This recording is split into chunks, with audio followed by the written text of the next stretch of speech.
ስላሉ ክርስቲያኖች ቅዱስ ያዕቆብ እየጻፈ እንደሆነ ከላይ ተነስተን አይተናል። ስለዚህ ትዕግስታቸው በጣም የበዛ እንዲሆን ወደኋላ እንዳይመለሱ ጠንካራ እንዲሆኑ በጣም ሲያስጠነቅቃቸው እየተከታተልን ያለ ነው። ስለዚህ ከቁጥር 19 ጀምሮ ያለው ትዕግስትና ሕግ ስለመጠበቅ ያስጠነቅቃቸዋል ማለት ነው። አሁንም ወንድሞቻችን ሆይ ሰው ሁሉ ለመስማት የፈጠነ ለመናገር የዘገየ ለቁጣም የዘገየ ይሁን ይላል። አሁን በጣም የከበደን ነገር ይሄ ነው አይደለ?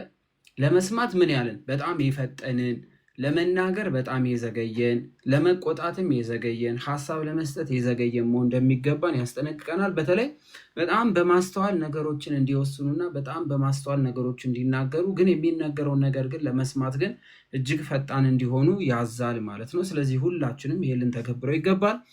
የሰው ቁጣው የእግዚአብሔርን ጽድቅ አያሰራውምና በማለት ይናገራል። የሰው ቁጣው የእግዚአብሔርን ጽድቅ አያሰራውምና። ስለዚህ ሰው ሲቆጣ ፈጥኖ ደም ያፈሳል በማለት እዚህ መጽሐፈ ሲራክ ምዕራፍ 28 ከቁጥር 18 ላይ ይናገሯል ማለት ነው። በተለይ ድል በድል እሱን ክፍል ሲያዩት እንጨት የእሳትን አቅም ምን ይለዋል አለ? ያነሰዋል አለ። ክርክር የሚፈልግ ሰው ይቆጣል አለ። ተቆጪ ሰው ፈጥኖ ደም ለማፍሰስ ይሮጣል፣ ከእግዚአብሔር መንግስት ይወጣል በማለት ያስቀምጣል። እና የእሳቱን ኃይል እንጨቱ እንደሚያበዛው ሁሉ ክርክር ቁጣን ትወልዳለች። ቁጣም ሞትን፣ ይሄ ህግጋትን ማፍረስ፣ ሰዎችን መጥላት፣ መግደል፣ ማሳደድ ምናምን ይጀምራል። እና እዚህ ላይም እንደምንመለከተው ቅዱስ ያዕቆብ መምህራችን እንደዚህ በማለት ይነግረናል። የሰው ቁጣው የእግዚአብሔርን ጽድቅ አያሰራውምና አሁንም ርኩሰት ሁላ ክፋትን ሁሉ አስወግዷል። አዳምዬ እንደው እንትን ሳትል እሷን ሳትቀጥላት ምን ይላል መሰለ? ለምንድን ነው እንደዚህ ያለበት ምክንያት? ምክንያቱም ጥቂት ቃል የሚናገር አዋቂ ነው አለ መጽሐፈ ምሳሌ ምዕራፍ 17 ቁጥር 27። መንፈሱ ቀዝቃዛ የሆነ ሰው አስተዋይ ነው አለ። እንደው ምሳሌ 21 23 ላይ ምን ይላል? አፉንና ምላሱን የሚጠብቅ ነፍሱን ከመከራ ይጠብቃት አለ። ነፍሱን ከመከራ ይጠብቃት። ስለዚህ ሰው ብዙ ከመናገር ይልቅ መስማትን ገንዘብ ማድረግ ትልቅ በጣም ትልቅ የጸጋ ስጦታ ነው። በእውነቱ ነው እንደምነግራችሁ። አሁን ትልቁ ችግራችን አይታችሁ ከሆነ እዚህ የቲክቶክን ዓለም ተመልከቱት እስኪ። ብዙ ከመስማት ይልቅ ብዙ ቲክታክ ምንድነው? ቆርጦ ምን ማለት ነው? በጣም የሚገርም እኮ ነው። ያ ስለሆነብን ብዙዎቻችን ነገሮችን ከመስማት ከማድመጥ ይልቅ በቃ ትንሽ ይዘን ብዙ መናገር ስለምንፈልግ ብዙ ነገሮች እየተበላሹ ነው። ከዚህ አንጻር ነው ቅዱስ ያዕቆብ እየተናገረ ያለው። አዳምሻ ቀጥልችን ለመናገር ፈልጊ። በጣም ደስ ይላል። በተለይ ለአፋችን ጠባቂ ሊኖረን ይገባል የሚለውን በደንብ አድርገን ልናሰምርበት ይገባል። በተለይ የአፍ ጠባቂ ማን። ስለዚህ ነው ምንድነው የሚለው? አሁንም ርኩሰትን ሁላ ክፋትን ሁላ አስወግዷል፣ ነፍሳችሁ ማዳን የሚችለውን በልባችሁ የተዘራውን ቃል በየዋህነት ተቀበሉ በማለት ልባችን ላይ የተዘራውን እንድንቀበል የሚነገረው።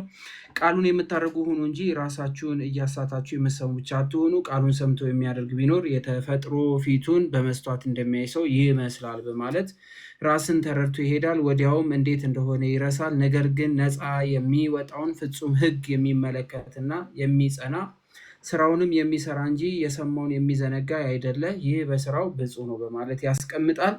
ከዛ ወዲያ እንግዲህ ቅዱስ ጳውሎስ በዚህ ትዕግስት ማድረግ፣ እግዚአብሔር አምላክን መቀበል፣ ከእግዚአብሔር ጋር አብሮ መሄድ፣ ራስን መመልከት፣ ሀሳብ መመለስ ወደ ራስ ሀሳብ መመለስና ከእግዚአብሔር ጋር አብሮ መሄድ እንደሚገባን ያስቀምጣል ማለት ነው እዚህ ክፍል ላይ። ከዛ ወዲያ የህርመት ስርዓት በማለት ይናገራል። አንደበቱን ሳይገታ ልቡን እያሳተ እግዚአብሔርን የሚያመልክ የሚመስለው ማንም ቢኖር የእርሱ አምልኮቱ ከንቱ ነው በማለት ይናገራል።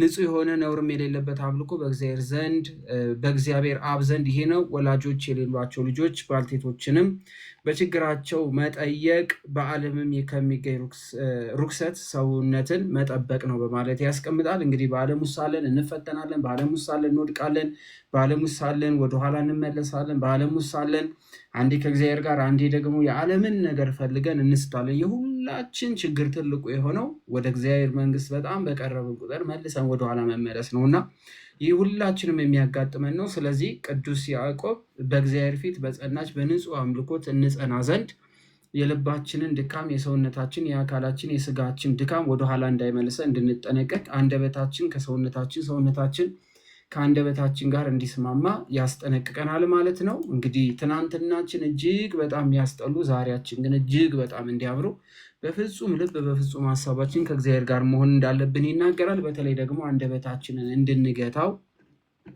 የምንሰማውን ነገር ሁሉ የምናወራ ሳይሆን ለምንሰማቸው ነገሮች ሁሉ የምንፈጥን ግን ለመናገር በጣም የዘገየን ሀሳብ ለመስጠትም የዘገየን አስተያየትም ለመስጠት የዘገየ እንድንሆን በፈተናዎች ውስጥ እንድንጸና መከራ ለመቀበል የበረታን እንድንሆን አንደበታችን ሳንገታ ልቡን እያሳተ እግዚአብሔር የሚያመልክ የሚመስለው ማንም ቢኖር የእርሱ አምልከቱ ከንቱ ነው በማለት ይናገራል። እግዚአብሔር አምላክን የምናመልከው በንጹህ ልቦና፣ በንጹህ ሕሊና፣ በንጹህ ሀሳብ እግዚአብሔር አምላክን በመውደድ እንድናከብር ይነግረናል። አለበለዚያ ምንም በምድር ላይ ያማረ ነገር ቢኖረን ትርጉም አልባ እንደሆነ ያስቀምጥልናል ማለት ነው። ንጹህ የሆነው ነውርም የሌለበት አምልኮ በእግዚአብሔር አብ ዘንድ ይህ ነው።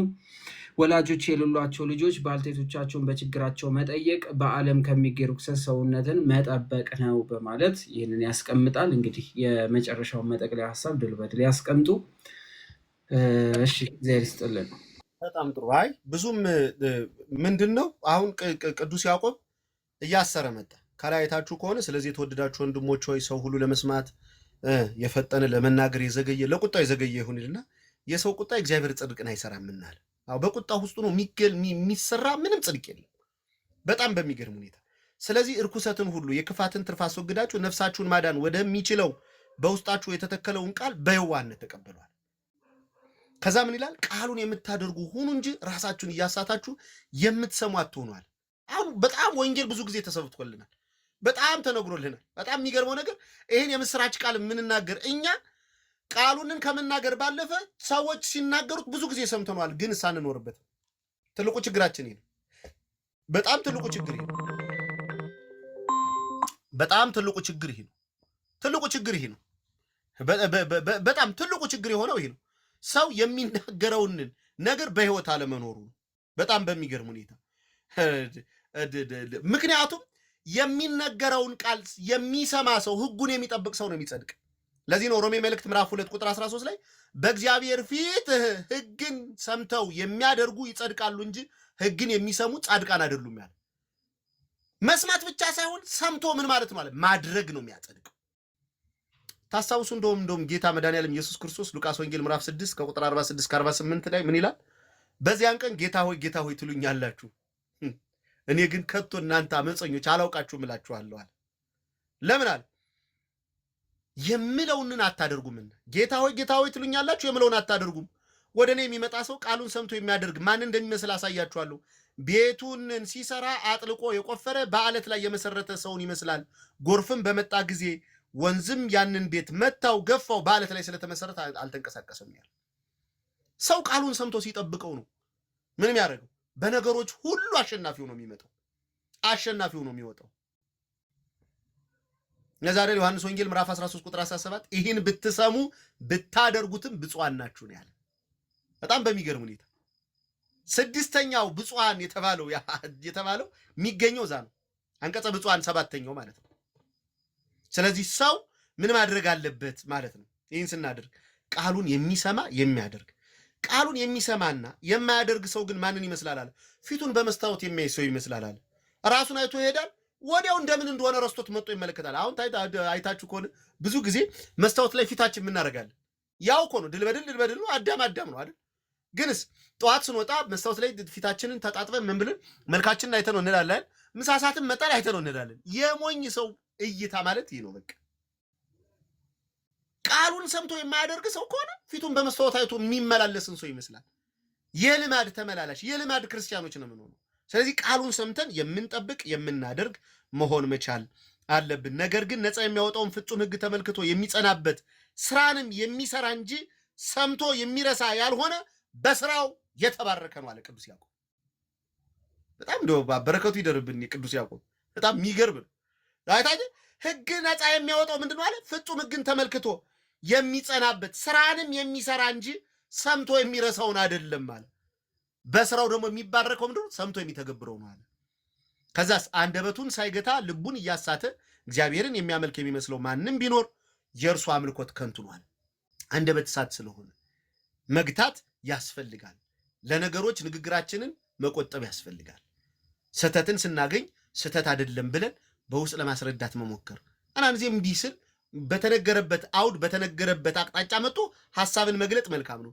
ግንስ በቁጣና በንዴት አይሆን አንደበታችን ሳንገት አናድርገው። አሁን ላይ ያለው ነገር ወደዛ ነገር እየሄደ ነው። ለዚህ ነው እኮ ዳዊት በመዝሙር 14 ቁጥር 3 ላይ አቤቱ ለአፌ ጠባቂ አኑር የከንፈሮችን መዝጊያ ጠብቅ ብሎ የተናገረው እኮ ለዚህ ነው። ምክንያቱም በንግግራችን ውስጥ ሰዎች ሊታነጹበት ከወደቁበት ሊያነሳ በቃ ሊደግፍ የሚችል ወደ ጽድቅ ወደ ቅድስና ወደ ንስሐ ሕይወት ወደ ክርስቶስ ሥጋና ደም ሊያቀርብ የሚችል ንግግር ካልሆነ በጣም በሚገርም ሁኔታ ባንናገሩ ይሻላል። ለዚህ ነው ሐዋርያው ቅዱስ ጳውሎስ ኤፌሶን መልእክት ምዕራፍ 4 ቁጥር 29 ላይ ለሚሰሙት ጸጋን ይሰጥ ዘንድ አለ እንደሚያስፈልግ ለማነጽ የሚጠቅም ማናቸውም በጎ ቃል እንጂ ክፉ ቃል ካንደበታችሁ አይወጣል። ስለዚህ ክፉ ቃል ሳይወጣ ካንደበታችን በጎ ቃል እየተናገርን አምላካችን እግዚአብሔርን በንጹህነት እንድናገለግል እሱንም እንድንከተል ይርዳን ማለት ነው። አዳምሻ ይቆየን። ወስብሐት ለእግዚአብሔር። ውሃ እንድጠጣ ይፈቀድልኝ። ለመስቀሉ ክብር እግዚአብሔር አምላክ ከሁላችን ጋር ይሁን። ቃለ ሕይወትን እግዚአብሔር አምላክ ያሰማልን፣ በእድሜ በጤና እግዚአብሔር አምላክ ያቆይልን። መምህራችን ድል በድል እንግዲህ የመጀመሪያው የቅዱስ ያዕቆብ ትምህርት ክፍላችን ይህን ይመስላል ማለት ነው። እንግዲህ ብዙ ነገር እንዳገኛችሁበት ገምታለሁ። ትንሽ ቢዚ የሆንኩ የመሰላችሁ ኤግዛማችሁን እየለቀኩ ነው። ስለዚህ ተፈታኞች ግሩፕ ላይ ኤግዛም ተቀምጧል ማለት ነው። ስለዚህ ፈተናችሁን መፈተን ትችላላችሁ። ከዛሬዋ ጀምሮ ምንም አይነት ኤክስ ላለማምጣት ጣሩ። ምንም አይነት ኤክስ እንዳይመጣ። እንድሪያስ ሰላም ጤና ይስጥል። እንዴት አመሸ? በቀጥታ ላይቭ ላይ ነው ያለው። እሺ መስከናለን። እሺ ፈተናውን ለመፈተን የሚያስፈልገውን ነገርና ማድረግ ያለባቸውን ነገር ንገራቸው። እሺ ባለፈው ያው የተፈተኑ ካሉ አዲስ አይሆንባቸው። አዲስ ነገር የተቀየረ የለም። ኢሜይል ካላቸው ኢሜይላቸውን ሳይን አድርገው ይገቡና ስማቸውን ጽፈው፣ ምክንያቱም እኛ የምናገኛቸው በዛ ነው፣ ማን ማን የትኛው ማን እንደሆነ ማለት ነው። ኢሜይላቸውን ጽፈው ፓስወርዳቸውን አስገብተው መግባት ይችላሉ። ካልሆነም ስልክ ቁጥራቸውን ይላል፣ ግን ኢሜይላቸው ለነሱ ይቀላቸው። መልካም። ስለዚህ ውጤታቸውን ይቀመጣል፣ ወዲያውኑ ማግኘት እንችላለን። ውጤቱን በጨረሱ በቃ የሰዓት ገደብ ለባለፈው ማስቀመጥ አልፈለግንም፣ ምክንያቱም የተለያየ ቦታ ስላሉ ስላልኩኝ። ስለዚህ እንትን ነው ውጤቱን ቴሌግራም ላይ እናሳውቃለን።